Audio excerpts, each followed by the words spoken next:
Vryheid van assosiasie is 'n fundamentele arbeidsreg wat deur Suid-Afrika se grondwet beskerm word en verder uiteengesit word in die Wet op Arbeidsverhoudinge, VRA.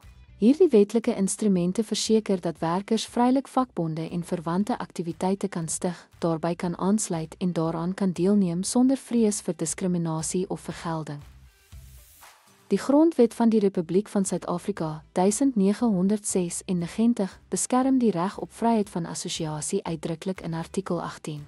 Verder brei artikel 23 hierdie reg uit in die konteks van arbeidsverhoudinge deur werkers se regte te bevestig om vakbonde te stig en by hulle aan te sluit, om aan vakbondaktiwiteite deel te neem en om te staak.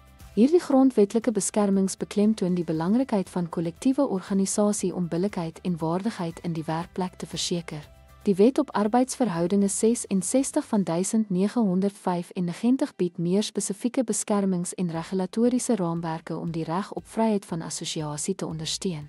Dit verbied werkgewers om te diskrimineer teen werkers wat hul assosiasieregte uitoefen, soos om by 'n vakbond aan te sluit of aan vakbondaktiwiteite deel te neem. Die WAF gee ook besonderhede oor die organisatoriese regte wat vakbonde in die werkplek kan verkry, insluitend toegang tot persele, die aftrekking van vakbondgelde en die reg om vakbondverteenwoordigers te verkies. Hierdie maatreëls is daarop gemik om 'n omgewing te skep waar vryheid van assosiasie betekenisvol uitgeoefen kan word.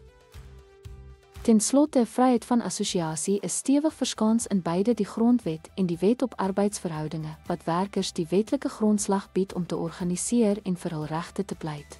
Saam beskerm hierdie instrumente werkers teen diskriminasie en bevorder die skepping van billike en billike arbeidspraktyke. Dankie dat u by ons aangesluit het.